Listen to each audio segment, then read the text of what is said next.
Berimba Kareba, mudah-mudahan Anda selalu sehat dan tetap bersemangat. Saatnya Anda menyimak berita Sulawesi Tengah hari ini. Bersama saya, Aurela Gia. Sejumlah berita aktual dan menarik seputar Sulawesi Tengah telah kami siapkan untuk Anda. Berikut 3 berita utama hari ini. Ratusan ponsel sitaan dari warga binaan dimusnahkan.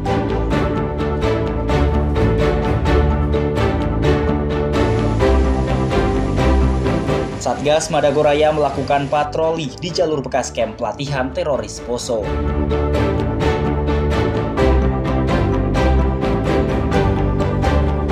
Harga daging sapi di Palu melonjak menjelang Idul Adha.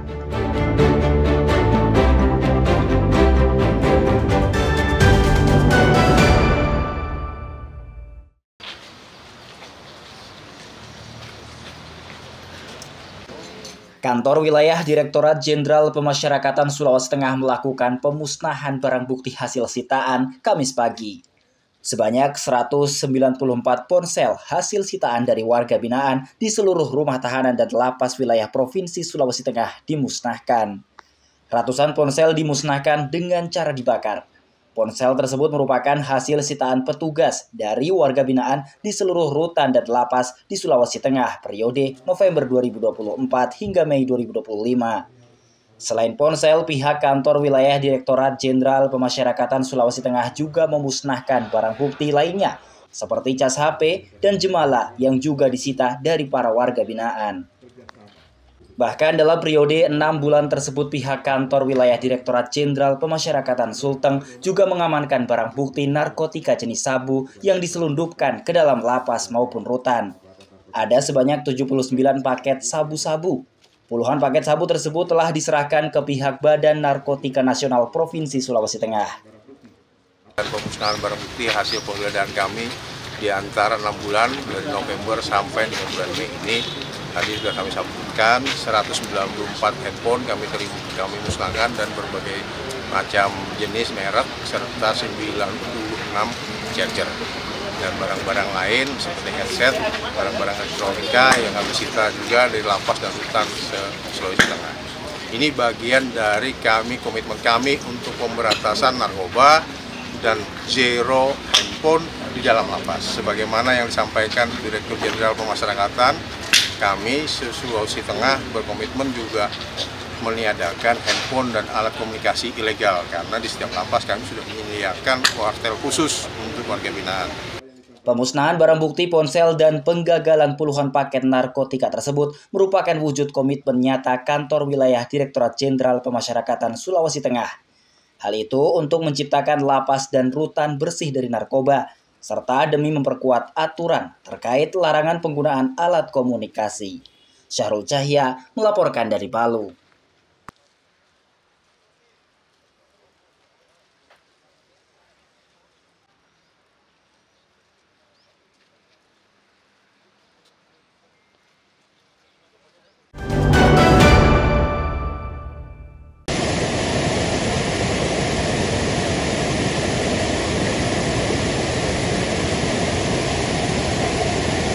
Satuan Tugas Madagoraya intensif melakukan patroli di jalur bekas kamp pelatihan kelompok radikal di Pegunungan Biru, Kecamatan Poso Pesisir Utara, Kabupaten Poso.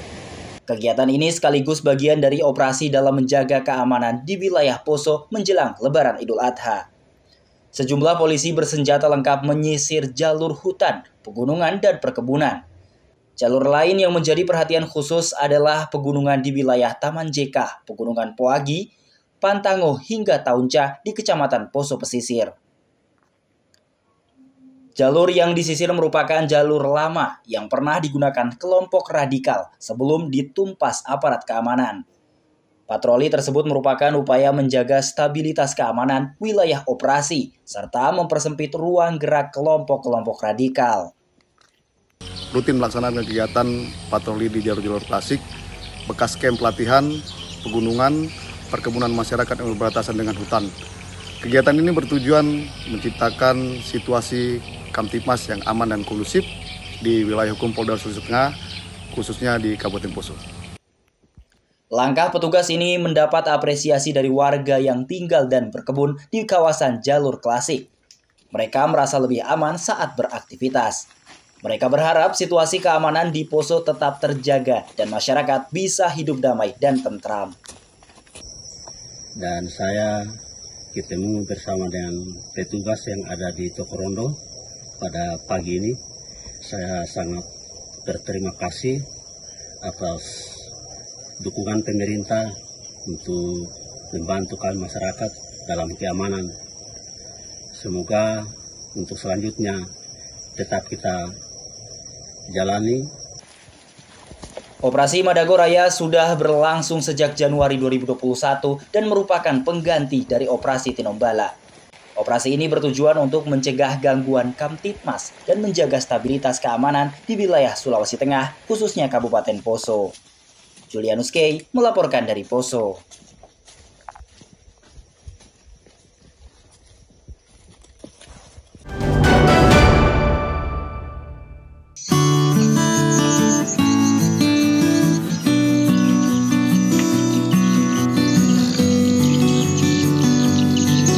Di tengah gempuran produk kasur dan bantal modern, para perajin kapuk di Desa Dalaka, Kecamatan Sindue, Kabupaten Donggala masih tetap eksis. Belasan perajin masih melakoni usaha yang telah ada sejak tahun 90-an. Lokasi ini menjadi sentra produksi kasur dan bantal kapuk di Sulawesi Tengah. Bisnis yang ditangani secara tradisional ini memang tidak seramai di tahun 90-an. Selain karena minimnya warga yang menekuni usaha ini, juga karena bahan baku yang semakin menipis. Para perajin kapuk ini tetap bersemangat meski penjualan kasur dan bantal terus menurun. Pendapatan dari usaha tersebut tidak sebesar puluhan tahun silam. Namun ia bersyukur karena hasil usaha itu bisa menghidupi keluarganya.